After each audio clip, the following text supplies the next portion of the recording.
Welcome, Megan, to the podcast. I am grateful that you're here. We are a little bit closer than we would normally be. Normally, you're all the way in Bali, but you're joining us now from California. So we're a tiny bit closer. So thank you for being here. Oh, it's so nice to be here. Thank you for inviting me. Yeah, absolutely. I had a friend be like, you really need to read this book. And I wasted 0 seconds and I reached out to you right away because your book is called Mama Eros, your new book. And Yeah, Eros Mama. Eros Mama, sorry. No worries. Um, and it is just a topic that I am so interested in. And I know it's becoming more popular now, but when it comes to motherhood, I just think culturally we are so separated from our sensuality and our sexuality. And I'll often bring that topic up in the birth experience. And that's still a little bit taboo, right? So Mhm. I want to dive into all these areas and just shed some light on some of these places that we're uncomfortable to go in as we transition from maiden to mother and continue on that journey. I'm so excited to dive in. I think it's such an important topic. I agree. Let's start off by just defining eros. Yeah, to me, Eros is that life force. It's when you feel like so alive in your body and you can feel all your senses. And every woman I work with describes it differently, but it's this feeling of aliveness, vitality, and turn on. And it's connected to our sexuality. It's not only sexuality, but it's absolutely connected to that innate biological drive to create and to connect. And yeah, I think that they're all connected. So when I think about Eros, I think about the life force of a woman, of a human, but since we're talking about mothers, I'll say of a woman. Yeah, I like that definition and just bringing that desire into it and that creative energy. Like our womb spaces are literally creative hubs and Mhm. connecting to that and connecting to it in a different way than we've been conditioned to connect to our own anatomy and our own sensuality and sexuality. And so I'd love for you to just I kind of want to use your journey as a backdrop going from maiden, the preconception phase, your pregnancy phase, your labor and birth experience, and then entering into motherhood, and Mm. how you were able to connect to your eros throughout that journey, and also how, when it was difficult, because any mother who's listening understands that it's not always easy to be in that space, how you're able to weave in what you know like is that life force that lights you up and makes you feel alive and makes you feel like you're in your desire. Yeah. Yeah, it's so important. I think something that was so helpful for me in my journey is before I became a mother, I had such an experience of connecting with my desire and my turn on, my pleasure, my sensuality. So I knew what it felt like when my body was turned on. And I don't mean turned on like aroused necessarily, but you know that feeling when you're looking at a woman and she's like glowing from the inside out? And you're like, I want what she's having. Like, she looks like it feels good to be in her body. It feels good to be in her life. And that's the feeling of turn on. And so I had moments of that before becoming a mother, which almost became like a North Star for me as I charted the unknown territory through pregnancy, birth, and postpartum, and moments when I felt like my light was dimming, which let's be honest, it's so easy to do. Like, aren't elbow deep in dirty diapers, 3 hours of sleep, you feeling totally touched out. Like sometimes Eros and aliveness feels far away, but I knew that that was a core part of me that I didn't want to lose. And so that it was a practice to keep coming back to that throughout the journey of motherhood. So we can get into more specifics later, but I'll say it's like in a way, my aliveness became a North Star through the darkness of the dark unknown. It wasn't all dark, but it was really unknown. Like I didn't know what it was like to be pregnant, to give birth, to become a mother. There's so much unknown in there, so much mystery.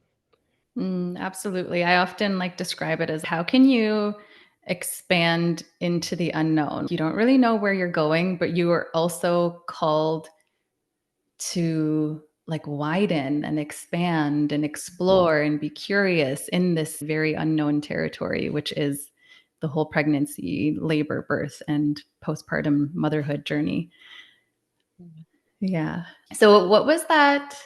I want to know, like, in an embodied, from an embodied perspective, a somatic perspective, what was the sensation, or how did it feel in your body to go from the maiden preconception phase to now you're pregnant, now you're holding life? And how did you feel? Yeah. Oh my gosh. So many things. I remember when I first got pregnant, having moments of touching my belly and being like, oh my gosh, I am a living miracle. There is life growing in me. This is the coolest thing I've ever done. I felt like this was the most important work I had ever done. And I wasn't doing it, right? Like it was happening through me, with me, as me. And that was beautiful. And then I had other moments of being like, I feel like there's a parasite inside of me. Where's my body? The boundaries of me have suddenly disappeared and also totally out of control, right? Once I conceived, like I'm on this roller coaster. There's no getting off. Like there is life growing inside of me. It's going to have to find a way out of me. And then I'm going to be responsible for this little creature. And so even though I wanted it with my whole heart and we chose to conceive, there still had moments of like, whew, okay, buckle up. I'm not in control anymore. And that was a tender and really delightful and unsettling feeling. Delightful and unsettling. I love that description. Yeah, I totally get that. You learn, I think, as soon as you know that you're pregnant or you feel that you're pregnant, you realize how little control you have of this whole journey. And that's a part of it, is Mhm. learning how to surrender and learning how to let go of control. And so when it came for you to prepare for your labor and birth, I'd love to know how you approach that with kind of this background knowledge that you have. Mm. Well, I'll tell you how my mind prepared and I'll tell you how my body prepared. My mind prepared like the control freak that I sometimes am. I was like, I'm going to read every book, listen to every podcast, watch all the videos. I also knew I really wanted a different birth experience than the mainstream one I was seeing. I grew up in the US, 99.5%, I think, of births happen in the hospital. Most of them include medication. And I was like, I want a natural home birth. So I had a lot to learn because that's not what was around me in the culture. So there was a lot of like learning and unlearning my mind needed to do to get ready for birth, like learning about the stages, the phases, remembering that this is natural and physiological, learning about other women's birth stories so that I could feel, yes, this is possible for me too. And then on the body side, one of the best ways I prepared for birth actually was lovemaking. And I talk about this in my book, Eros Mama, but there's so many skills in lovemaking that also apply to birth, like softening and opening to sensation, feeling my breath, feeling my body in this moment, connecting with my husband breath to breath. That was something we did in lovemaking and then we did in birth, like writing our breaths together. Yeah. And I think that both of these things were equally important for me, the mental side and then also the physical body-based practices of like confronting, embracing intense sensations, being with it, sensations of pleasure, but also pain. The other thing I did that's not sexy, but I did a daily ice bath leading up to my birth. And I feel like that was so helpful in helping me open to intensity so that when the contractions came, I'm like, it's just another ice bath. I can do it. Breathe. Yes, I those were love a couple. that. Yeah. Yeah, I love that.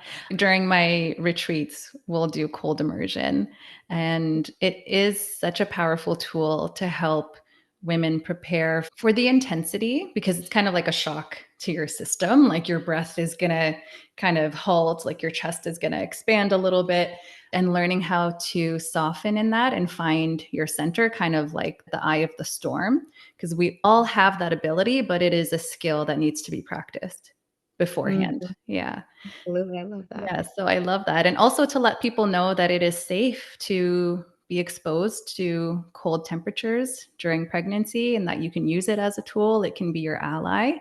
And the lovemaking as birth preparation, I am obsessed with this idea. Because any birth worker will be like, the same environment that you made the baby in is the same environment that you're going to birth the baby in. But to Mhm, really sit with that and be like, okay, so it's all the same hormones, it's the mhm, same body parts, it's mhm, like the environment that makes us feel safe and mm, undisturbed and mhm, unobserved and gives us a sense of privacy is the environment that is optimal for both orgasm, sex, and birth, right? So I really want listeners to take that in and just amplify and emphasize that, because that can be a guiding point as you prepare for your birth experience. And I love that it was kind of this practice with your partner, right? And you could use your breath to tune into each other and create that intimate environment. I don't know much about intimacy coaching, but mm, from the little that I do know, the breath plays an important part. mm. Oh, it's huge. I love Yeah. this quote from the book Mama Zen, which is, do you want a fuller, deeper experience with life? Have a fuller, deeper experience with oxygen. Right? So if you just like take a deeper breath, and you can do it right now, even as people are listening, and just notice like how many more sensations when we can breathe all the way into our belly and into our genitals, into our chest, and yeah, practicing that in lovemaking and in birth. I found the breath so helpful in birth. Um, Mhm. every contraction lasts on average 4 breaths. If I can meet the sensation for 4 breaths, I can move through this wave. And that was a real guiding light for me. Yeah. And also knowing that it is that wave. So there is that peak, and then you're going to get a sense of relief. So, how are you going to meet that intensity? And using your breath as a tool. The breath is often used as this kind of bridge between the physical and the unseen and the Mhm. spiritual and everything that is tangible. And so the breath, I think, is a great tool. And then in intimacy, of course. How did you find your libido throughout your pregnancy, your attraction to your partner throughout your pregnancy, your desire to even be sensual and sexual throughout your pregnancy? Because a lot of women obviously notice shifts because of hormones, because of how their body is changing, growing, because of nausea, all the symptoms that can potentially come with pregnancy. So, how did you navigate that? And did you feel like, okay, no matter what's going on, I know that I can find intimacy in different ways, let's say? Yeah, absolutely. And throughout pregnancy, it changed my relationship with Eros, my desire. I remember the first trimester, I was so nauseous. I was throwing up every day, nauseous all day long. And I would joke that when I told my husband, I'm not nauseous right now, it was like, hey, baby, let's be intimate, right? Because there was these tiny windows when I didn't feel nauseous. But what I had is I knew our intimacy could be a haven of rejuvenation for both of us. That when we were making out or making love or physically close, it was good for each of us. It was good for my nervous system, for my body, for him, for his body. It was good for our relationship. When I say making love makes love. So when we're making love, everything's easier. We fight less. There's less nitpicking. There's less friction because the sexy friction's happening, not the destructive one. So I knew that going into pregnancy. So in the first trimester, I was even if I didn't feel like it, I would look for pockets when I would be willing to be open to it. And I think that's really key is like sometimes in our culture, we wait until we both feel spontaneously turned on.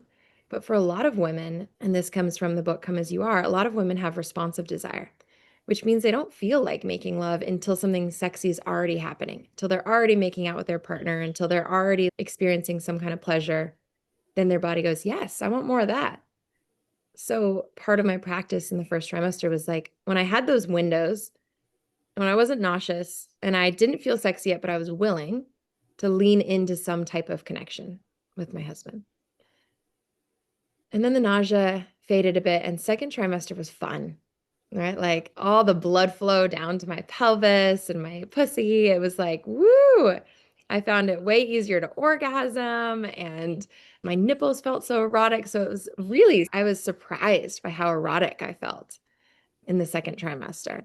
And I actually hear that from a lot of women. It's like this taboo thing that, yeah, pregnancy can be a really erotic, aroused time for women because of all that extra blood flow, all those hormones of pregnancy. And then third trimester, I started to feel really big. And am I still sexy even though I'm huge? And now I weigh almost more than my husband.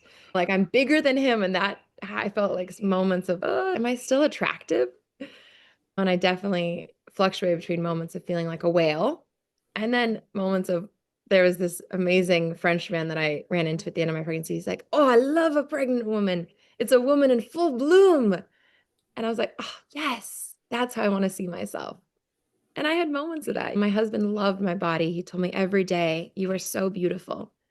I think that's really important. So if anyone's listening and you're pregnant, don't be afraid to ask for that because that reassurance meant a lot.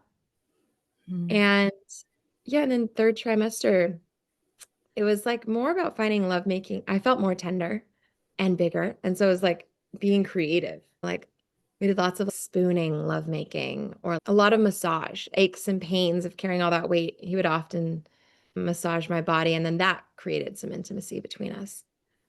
So it was really about, I think, finding ways to move with my changes and keep coming back to where is desire alive here?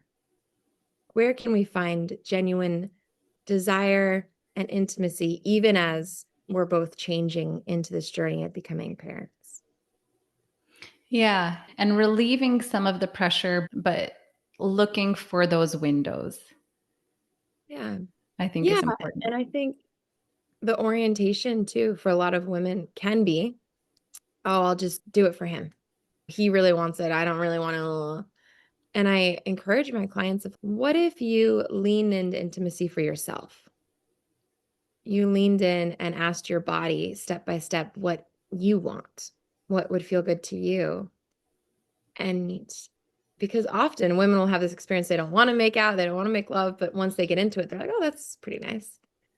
And I think a woman centering her own desire and pleasure actually serves both people.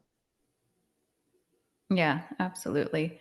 I'm wondering how you brought that into the actual labor and birth experience, if it was even on your radar. I know this is what you do for a living, but it's kind of a different ballgame sometimes. So I'd love to know mentally and physically and your nervous system, how you kind of calibrated it during the labor and birth experience. Yeah, I'd love to. Start with my first birth. I was like, I'm going to have this orgasmic birth. I didn't know if I was or not, but I was like, I'd love to. It sounds amazing. Why But not? why not, right? But we didn't do as much intimacy as I thought we might. But the moment pleasure really came in is in the pushing phase. I turned to my midwife and I'm like, I can't do this. This hurts.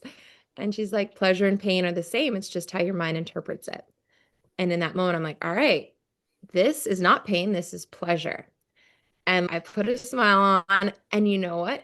It was actually really pleasurable. It was like this crazy, deep opening of ecstatic opening. And so I found deep pleasure in the pushing phase of my first birth. Your midwife was amazing. Where Oh, did she she's come up such an with that? archangel. She's so amazing. She's great. We did try in the beginning in early labor. He went down on me for a bit, and that was wonderful too. Before it got too intense, it was nice to feel the merging of sensation and pleasure and the way it confused my brain in the best way. And then in my second birth, I was like, okay, this is going to be a sensual birth.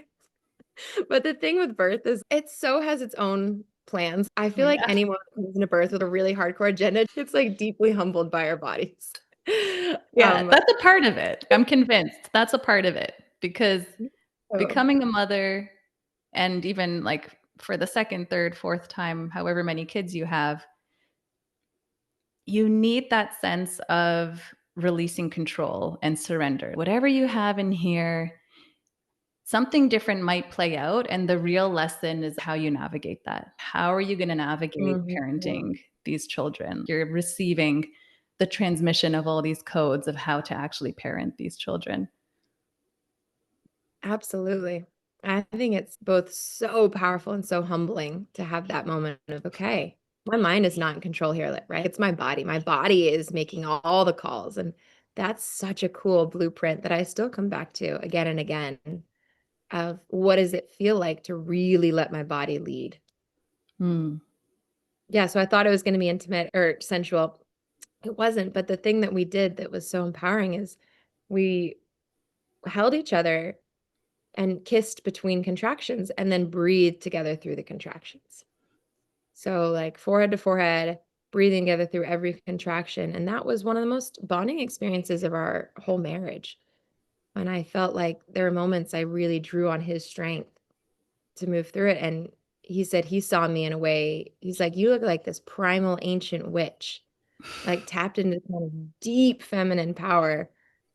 And this was so profound and so intimate, even though it Yeah. wasn't sexual necessarily. Yes, I think we need to reframe our definition of intimacy, like how something that wasn't actually penetration was one of the most intimate experiences of your whole marriage. It's such a Yeah. beautiful thing. And I love how he was so involved. How beautiful is it to have not just the mother, but the father also breathing through those waves, those peaks and valleys. I always talk about the imprint, and I'll talk more about that at the end of the podcast. What a beautiful imprint during the birth of your babies. So, thank you for sharing that. What I want to emphasize is just that you were really tuning into your body throughout this whole experience. And even though you Mhm. had something in your mind, Mhm. you were flexible or were forced to be flexible to just follow what was unfolding in your body and in the whole experience. And as we prepare mentally for birth, that's one of the skills that we need is that flexibility. We have something in mind for what we imagine is going to happen. And often, as you know, and I know, that isn't always what takes place. And so, having the flexibility, this ability to navigate the waves, you can't control the waves if you've surfed or sailed or anything on the water. You can't control the waves, but you can Mhm. navigate them somehow. And I think that's the key in so many birth scenarios. One of my big imprints too from birth is like feeling like the waves are so powerful, right? But I am the wave. I am that powerful. They are not something outside of me or something that's attacking me. This is me. This is my body. Wow, my body is so powerful.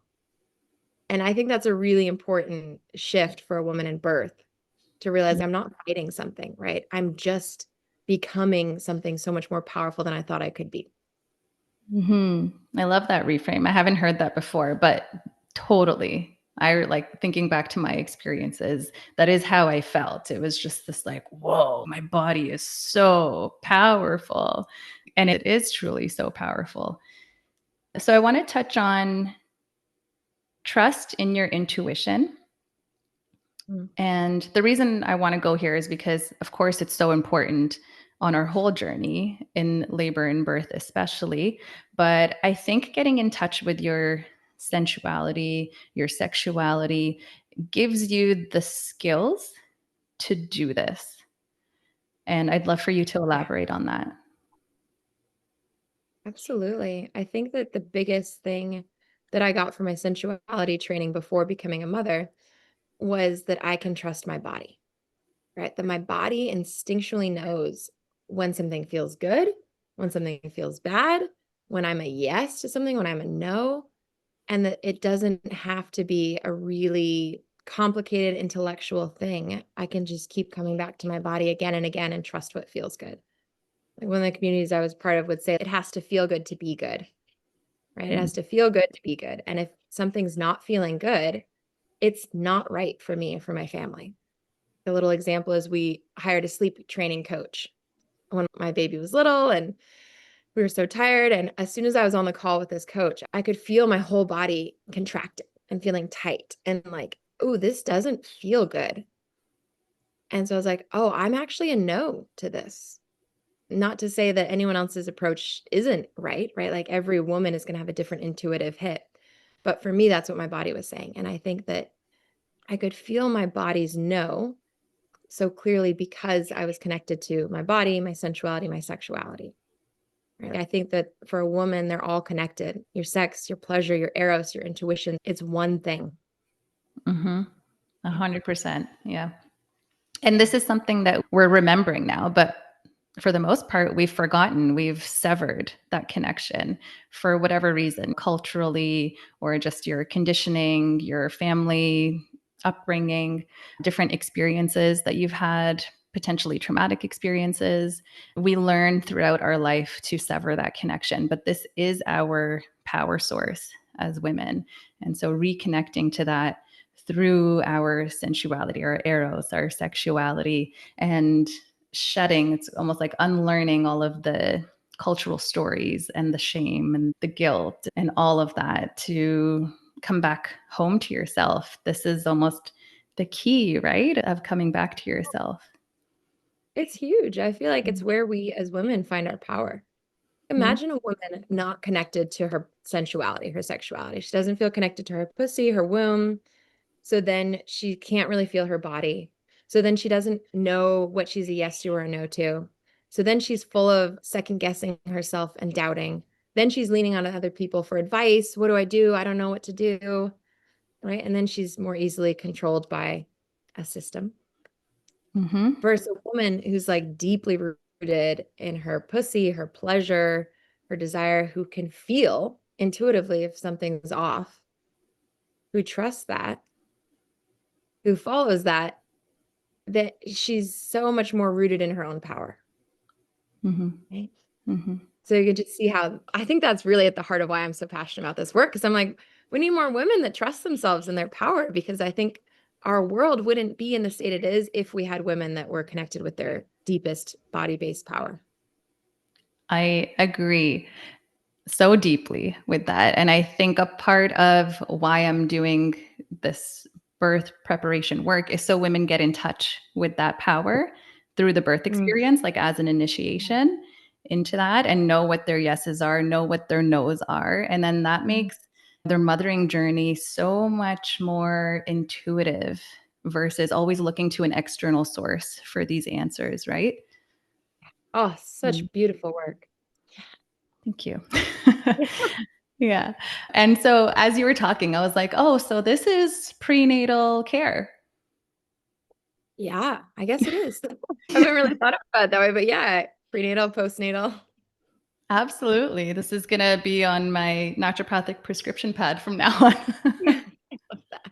And what we struggle with, as you were talking too, I was just thinking of, again, how severed we are, how cut off so many of us are. Like the messages I heard growing up from the women in my own family was that sex is only for the man. And because I grew up in a Middle Eastern culture, but in Canada, it was always this comparison to Canadians versus what we do. We don't do that. It's shame, shame, shame. If you express your sexuality or even claim your sexuality in any way.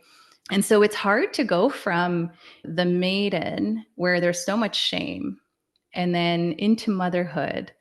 And it's a bit of the only way I can describe it is a mind fuck, because it's like, Yeah.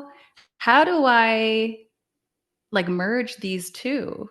Mhm. Archetype of a maiden that is uber sexualized in our culture, but with Mhm. some shame, like slut shaming, if you want to claim that or express that in any way. And then to the mother that is like so not a sexual archetype. How do we Totally. merge the two? I personally struggled with that, along with the sleep deprivation and all the stuff I did that was probably helpful, but took up a lot of my energy. Like I taught my first sign language and we did early potty training. And these are great things, but it's a lot of expended energy and focus on this little human, right? And so there wasn't a lot of space, I think, Yeah. for just merging those archetypes. Yeah, it's so interesting, isn't it? I felt that too in becoming a mother. There's such a schism, a psychological schism of erotic being mother.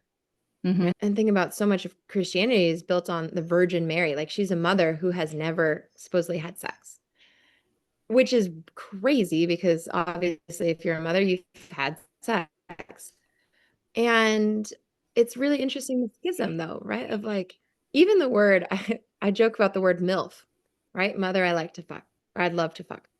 As if that's such a weird thing. You need a special term for it Yeah. because it's so strange. And so there's all these ways in our language where we separate out like mother and erotic being.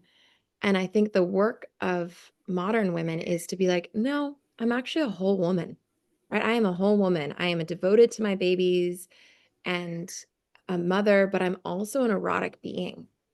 And I need space for my own eroticism, sensuality, desires, and to weave these parts of ourselves back together. And it's Mm. not easy because that conditioning lives not just outside of us, but also inside of us. Like just a personal example, my husband suggested something like kind of taboo, like let's make out in public or something a couple days ago.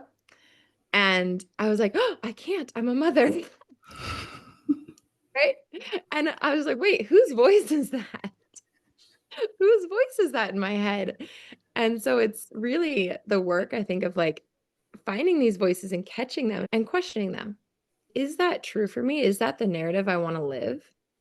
Or can I actually make more space for my wholeness? Can I Mm. make more space for all of me? Because what I know is when we don't, then quiet desperation breeds, right? If we only are a mother without our wild, erotic, adventurous selves, then you get women who are 45 and feel suffocated by the role. You 10 years or 20 years down the path and you're like, where am I? I've lost myself in motherhood. And yeah, so I think it's really important to reweave together these parts of us. Yeah, yeah, I agree. I like the word reweave as well. There's kind of like a tenderness and knowing that those parts, they're meant to be together and we're just doing that work of bringing it back together. As you talk about women in their 40s, they're kind of, I mean, it depends on what age you've had children at, but I feel like in the 40s is when you're out of the newborn phase for a lot of women, and there's a little bit more spaciousness to come back to who you are. And I find the 40s, that decade, is a very liberating decade for a lot of women because, who you were in your 20s was cute, but now you like actually want to do the deep work and actually know who you are. And you've been through some shit, right? So you've got the experience. And for me, as I approach my 40s, I find it to be, yeah, like a very liberating time. And I'm separated. And so my journey with my sexuality has been such a beautiful unfolding because now I'm not that maiden that is going to be judged and shamed. I'm like me. I can explore and do whatever I want. There's this whole liberation that's taken place. And so much of it is coming back to my body, coming back to my nervous system, and just really tuning into what it feels like to be around certain people. Mm. What is Mm. that little yes, that little no, those little cues? And when you talked about that constriction in your Mm. body being Mhm. the signal of, I think I'm a no for this, Yeah. just really tuning into that is you could read all the books and you can do all the seminars and, all the things, but just that alone can guide you on this whole path. It's huge. I think that Mhm. is such an important way to stay connected to our sense of self is to listen to those little yeses and those little nos. Yeah, Um, yeah. so want to celebrate you in this phase that you're in your new erotic freedom. That is so exciting. Yeah, and what's weird, I'm so happy that we're doing this because what's weird is I've like come to this like point of it's almost like a celibacy point. I'm not allowing anything in my space that Mm. isn't that full body hell yes, Mm. mentally, emotionally, energetically, physically. And that's empowerment in and of itself, right? And Mhm. and like really discerning where my priorities need to be, right? As a single mom, obviously, my daughters and my work and myself are a priority. And so there Mm. is this like maturation process that's taken place, Mm. but it happened in this beautiful unfolding as the universe kept serving me up different scenarios that I had to say a little bit of no or a hell no to. And Mhm. it's lovely how that's Yeah. unfolded. But I do want to touch upon what feels safe and a yes to you at Mhm. some points along your journey will not be the same things that feel Mhm. safe and a yes to you at another point. So my Yeah. entry point back into dating, because I was so nervous and scared of another commitment, right, was actually polyamory. Because I was Mm. like, oh, that's safe. Like, no one's going to want to start a life with me. I don't want anyone to meet my daughters or anything like that. But I was like, Mm. this feels safe because there's no pressure. I can literally just enjoy the person who's sitting across the table from me. Right. But eventually that started feeling like a no, a little bit of a no. But I needed that to feel like I can be safe with another human, another man. I can be intimate with someone else again, which was big. And it showed me in my nervous system what good communication is, what real communication is, what that can in my nervous system to be like, oh, this is interesting. So these Mm. experiences just give us, it's almost like a tuning fork, Mhm. I think, as to what's right for us. Yeah. Oh, I love that. So beautiful how you were listening to your yes, and then when it shifted into no, and the subtlety of that body Mm. communication. I used to teach a course called Eros, and one of the modules was reclaiming your no. And we would do all kinds of different practices, but one was stomping around like a toddler and being like, no, no, I'm a no. And the women loved it because I think so many women we've been conditioned to be so people pleasing, so accommodating, so open, so generous. And so for a woman to really be like, reclaim her no gives her so much sovereignty. Hmm. And as one of my teachers said, you can't be a yes unless you have a clear no, Oh, I love right? that. Unless you really have your no, your yes doesn't mean anything. Mm. And so I think that process is, yeah, beautiful. And I'm practicing that in my motherhood, and it's this ongoing journey. One of mine is my 16-month-old is still breastfeeding at night. I woke up last night and I'm like, I'm a no to this. I'm a no. I don't want to breastfeed you right now. I want to sleep. And so I'm like, okay, what does it look like to trust that no? And also to teach my son that it's okay for me to have a no. Hmm. That's important, right? Or for Yeah. you to teach the men or women you're dating, whoever you're dating, what your no's are is really important. Yeah, absolutely. I want to touch upon the toddler or your 16-month-old part again. It took me a long time to be able to say no to my kids. I was Mm. literally like, anything you want, I am your mother. Oh, Just, take of me. yeah. But we're teaching them boundaries. We're teaching them Mhm. how to, I have daughters, so it's like teaching them how to woman basically and how Mhm. to say no and how to say yes and say no when it doesn't mean I don't love you anymore. It's just I don't want to breastfeed you right now. I don't want you to touch me right now. Yeah. Right. Yeah, I know, absolutely. I feel you. I feel like it bumps right up against the conditioning of motherhood to be endlessly selfless, endlessly giving. And at Mm. the same time, I want to model to my children something beyond motherdom or martyrdom, Mhm. right? I want to model to them a woman who really knows and trusts her yes or no. Yeah. Then what I want to emphasize for the listeners is this conditioning comes into your birth experience. So if Mm. your practitioner is telling you something or anyone in the room is telling you something, it doesn't feel quite right to you, but you're like, you are a people pleaser. And so you don't want to start any conflict, especially when you're in a vulnerable situation. That's a problem. That's what can lead to postpartum depression or things that might happen. You feel like birth happened to you instead of through you, right? So, yeah, I really want to emphasize that for the listeners, just so they Mhm. know, I guess, how foundational it is to know your yes and to know your no and stand in that. Yes, it's so true. Right. Hmm. I think there's a lot of conversation in the erotic realm around consent and boundaries and what are you a yes to, what are you no to? But what's true in the erotic realm is also true in the birth realm. Right. Yeah, yeah. And being curious and playful, like there's a big safety concern for a lot of families, right? When it comes to birth, and knowing that you can trust the process and surrender to the process is big. But when you apply it to our sensuality and our sexuality, that same thing, being curious and being playful and letting your mind go places you probably wouldn't have let it go in the past, and just seeing what happens, just observing. It's no big deal. It's just Yeah. where your mind is going. And I'd like you to, I'd like to hear your take on this, but how do we even teach women how to know what they like and how to know what they don't like? Most of us Mm, haven't even let our brain go there, let alone the physical go there. totally. I think that we don't need instruction as much as permission.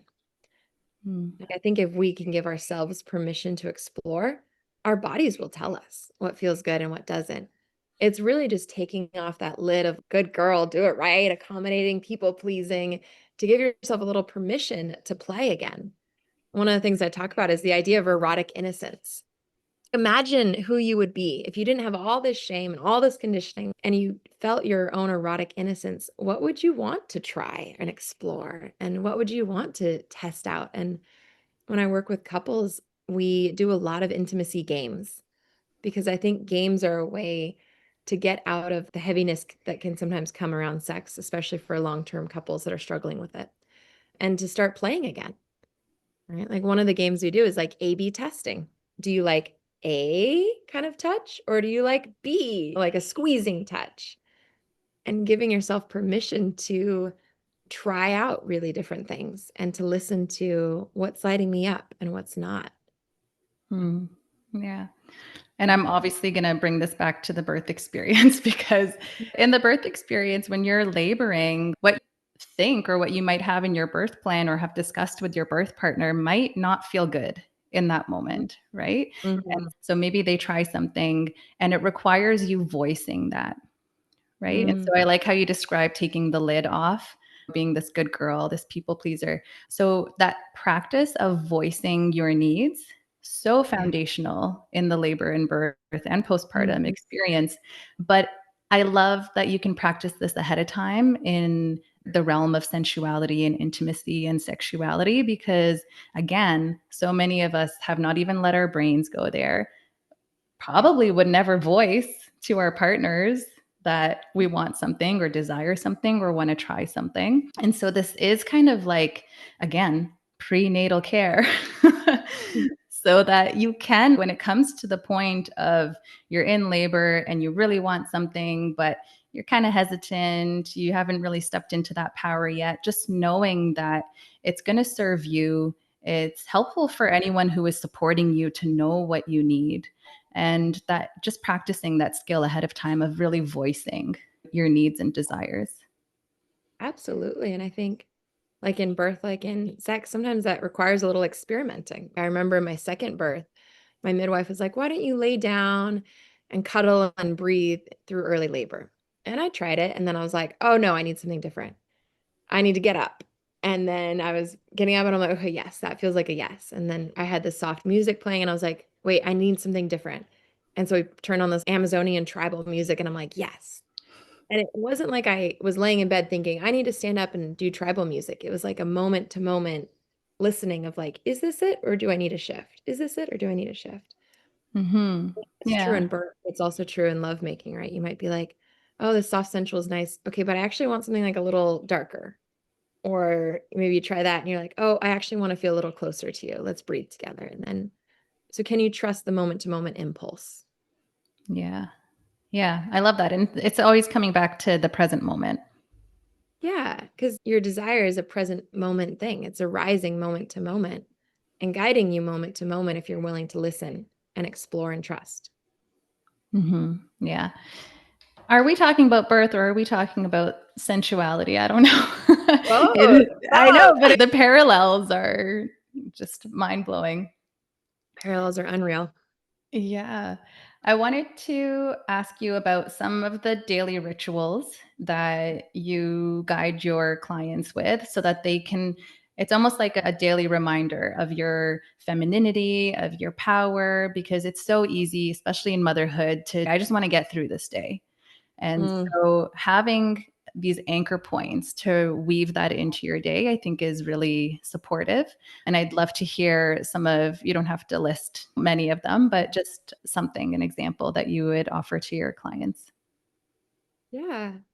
I think the key for mothers too is keeping it simple because our time is so limited and it's so short. But one of the things I come back to again and again is just journaling out desire. I want da da da. I want da da da. I want da da da. And giving myself permission to want something for myself, right? Not for my family, not for my kids, not for my partner, but like, what do I want for me? I want to buy flowers to put on the table. I want to take a bath. I want to go on a walk and just listen to the birds. And I think that what that practice does is it reminds a woman that what she wants is important and valuable and worth moving towards. And her desires will help bring that aliveness and that spark back in. So that's a really simple one. Mm-hmm. I And love the other that. one I would say is pleasure practices. Anything that feels good to your five senses. So I think beauty is a really important one. Anywhere you can create beauty, even if it's a tiny pocket of your home, like a little altar with a beautiful beeswax candle and a flower, or if you want to put on lipstick that day, or I think these little acts of beauty are like rebellion against survival mode, right? It's saying that life is still special and it's still precious. Even if it's busy, chaotic, overwhelming, there's still moments when I can breathe and create something of beauty. Mm. I love And that. it's a pleasure. I'm sitting here doing this interview, but I set up a nice space. I have my flowers, I have my tea, I've got a fuzzy blanket on my lap. I have sensual pleasures around this work event that's happening. Yeah, we can weave beauty into just our daily routine. And even in the chaos, having that little bit can kind of enliven our senses and make us feel a little bit more in touch with our femininity and who we are. I really like that. Very practical. As one of my last questions, as we wrap up, actually, I want to ask you something beforehand. If you were to kind of define like the zeitgeist when it comes to sensuality, sexuality, like monogamy, polyamory, exploration, all of these things that are in the cultural space right now. I'd love to know from kind of like from a bird's eye view what trends almost you're seeing. Because I know when people are in a certain field, they see what's coming. You know what I mean? It's so interesting you're asking this because I was just telling my friends what I'm really noticing is how many things around me are talking about affairs. Mm. So I just watched Baby Girl, an amazing movie on an affair. I just read All Fours, an amazing book about an affair. I've been following Aubrey Marcus, Valana, and Alana and their whole opening their marriage to invite another woman. And so I think there's a real cultural question, not about affairs necessarily, but about how can you hold the sacredness of a union and the sacredness of desire at the same time? Is it even possible to have your erotic aliveness and commitment at the same time? Or do they necessarily have to schism into your marriage and your affair? And I think that that is like a cultural question that's bubbling up when I look at all of these things, because in the portrayals, there's often like this loving, committed marriage and then this really erotically alive affair. And I think people are really wondering, is it possible to weave these together or is it inevitable that it schisms? Hmm. Yeah, I see that too. That's so interesting. Yeah. Hmm. And we don't What are know you? the answer. No. Yeah. What I see is there's a lot of responsibility in a committed relationship. And Mhm. so I think there is sort of like a freedom of who you can be and what you can do when it comes to being outside of that committed relationship. And talking about that movie Baby Girl, which I watched as well, it's like an alter ego comes out, Yeah. right? Yeah. So I think maybe this is a symptom of our suppression of different parts of who we are Mhm. within a dynamic. I can't express this part of me in this dynamic, so maybe I can in this. Maybe that's it. Oh, I love that. And what I love is like how each of these things conclude, right? The question of can you bring it into the marriage? And I won't spoil the ending in case anyone hasn't seen it. Or does it necessarily, like, do you have to go separate ways in order to find your own wholeness? Can Mm, we have committed relationships with enough space for all these darker, kinkier, edgier parts of us? yeah. Yeah. Ah, we don't have enough time, but I wanted to touch upon kink with you. Oh my gosh. What did you want to ask? I think I wanted to go to it's almost like playing with your shadow, Mm, right? And very much healing, like on a somatic nervous system level, things that are associated with shame or in those like darker, shadowy realms. mm, It's a way that people are able to access it and play with it. And it can be very healing to say yes to something, for example, that maybe once was a no, mhm, or to just allow yourself to like really play and be curious in this space. And BDSM comes to mind where it's where pleasure and pain can merge and like how those circuitry, those wiring in our brain can just, yeah, we can just kind of play with it and unravel things and even heal things on a somatic level. absolutely. I have a section in my book called BDSM as birth prep and Yes. how it can prepare you for birth to encounter intense sensations of pain in a consensual, safe context because it can help you feel that like pain doesn't necessarily mean unsafe and you can even find the pleasure in it. So there's so Mhm. much to talk about in that realm. I know. I know. Okay, part 2 to come in the future. Mhm. But in the meantime, I will urge people to check out your book, Eros Mama, and you can get all the details. As my last question before we wrap up, so one of the missions for this podcast is to imprint love, safety, and trust onto this new human that's coming into this world, their first experience of the world, instead of what sometimes happens, which is survival mode, uncertainty, lack of trust, right? Depending on whatever happens in the birth experience.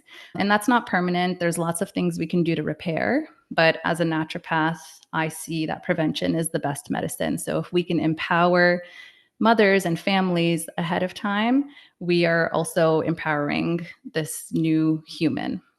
And if that happens on a wide scale, like this human's going through this world, it is experiencing life either from the imprint of love and safety and trust or not, or from survival mode, I think we'd be looking at a very different world than we are now.